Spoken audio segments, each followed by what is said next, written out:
Okay guys, welcome to our second video on the topic of writing the Nile essay. Of course, the question is, the Nile was the lifeblood of ancient Egypt, and you have to discuss that question, which of course means even though it's not written as a question, you can treat it as, was the Nile the lifeblood of ancient Egypt? And that means it's an argument. It might have been, or it might not have been, depending on the evidence you use. Last week's examples from Mr. Lee's slideshow are fantastic, and you should definitely refer back to those to have a look at how to structure specific arguments. This week, we're going to show you something similar.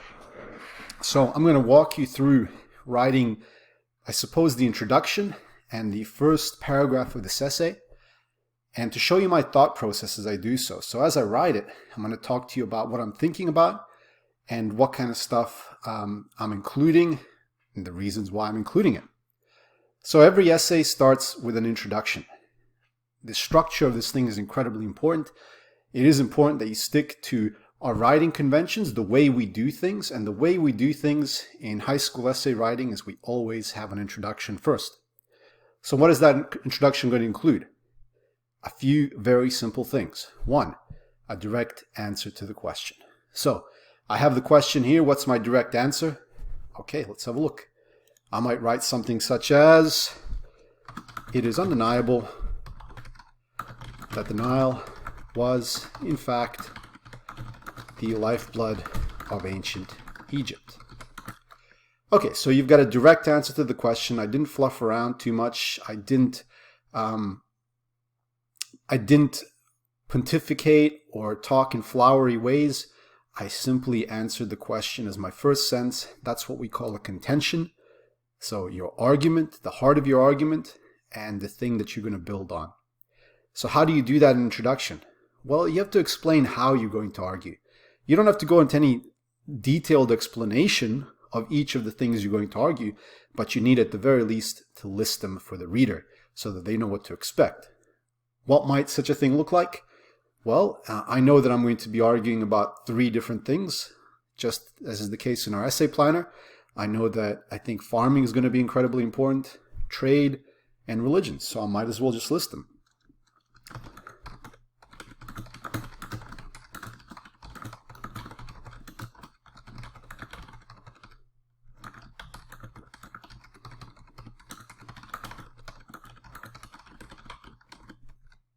There you go.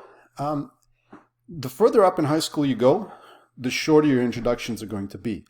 Like, there might be some introductions early on, especially year 7, 8, 9, where you're basically going to talk a little bit through your argument. So expand on what you're going to be talking about a little more in the introduction.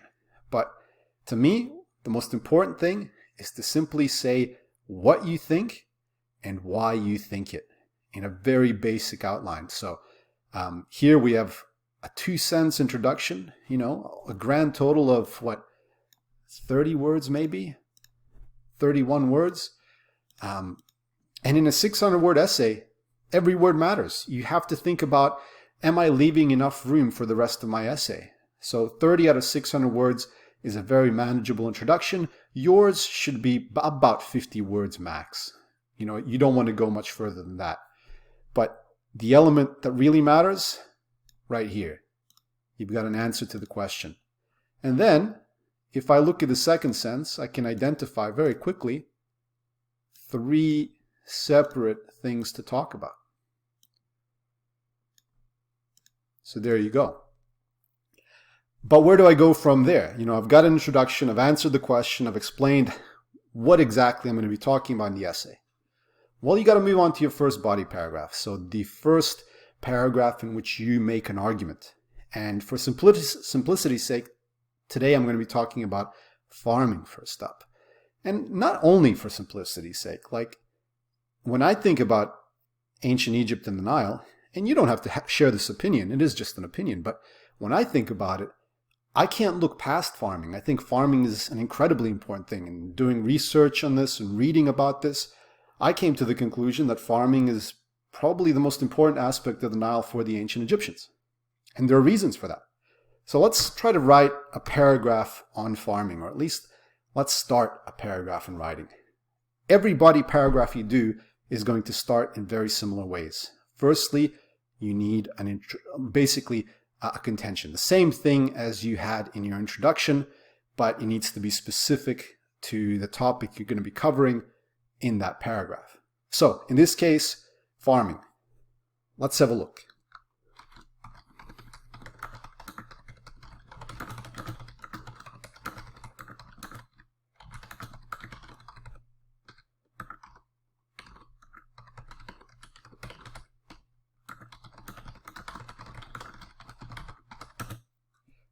So I try to keep it relatively simple. When I look at this sentence that I've just written, I'm not incredibly happy with it. I think there are better ways to word it. But as I'm doing this off the top of my head, and as this is my first draft, I'm okay with where it is just at the moment, so I can move past it. Firstly, the importance of the Nile when it came to farming was incalculable for the ancient Egyptians. So the importance of the Nile when it came to farming was incalculable, meaning enormous. Okay, so where do I go to from there? What do I do? How do I unpack this idea? So we've got what we call a contention, again, a key idea, a central idea. Now we need to unpack it. I might start with the big idea. I might start with the thing that's lurking in my head when I think about ancient Egypt and the Nile when it comes to farming.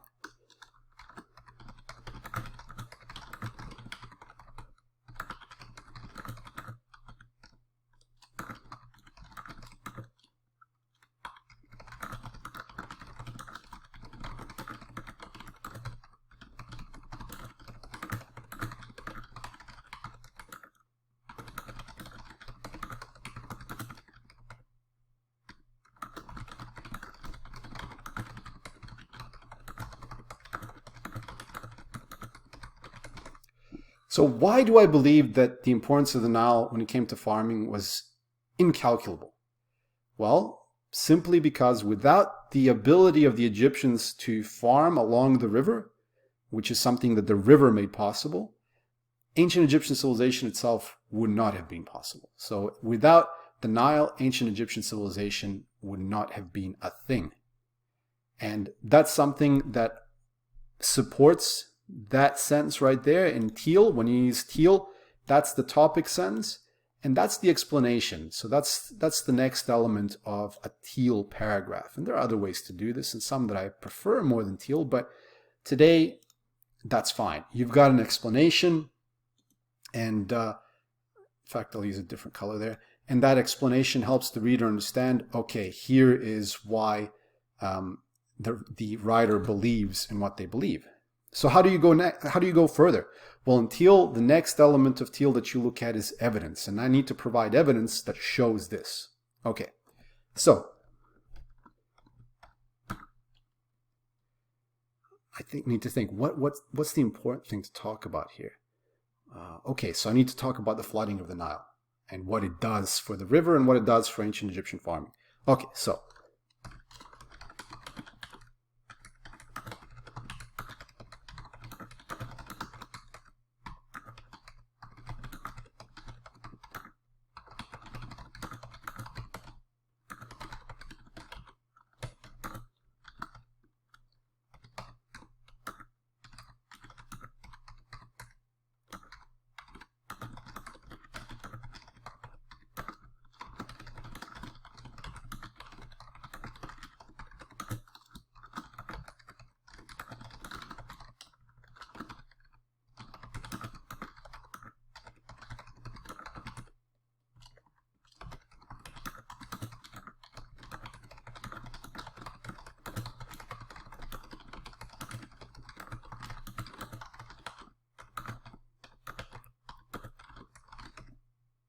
okay, so I've got a key idea there. The idea is without the life-sustaining ability of the river, farming wouldn't have been possible, and therefore ancient Egyptian civilization would not have been possible.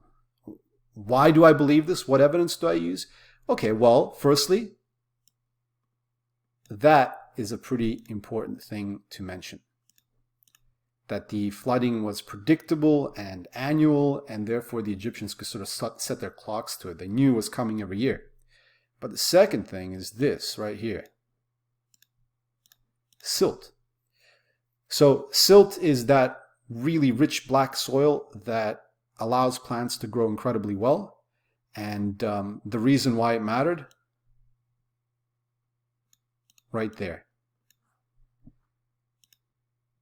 It allowed the ancient Egyptians to grow enormous amounts of food along the Nile, including staple crops such as wheat, barley, and rye.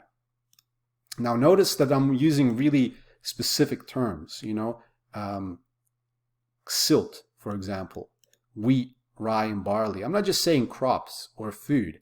I'm telling you what they grew, and I'm telling you how they grew it, which really matters to making it a convincing argument and not simply an explanation. So where do I go to from here? Well, I might give the significance of this. I might talk about why this basically allows for ancient Egyptian civilization. So it might even come out as something like,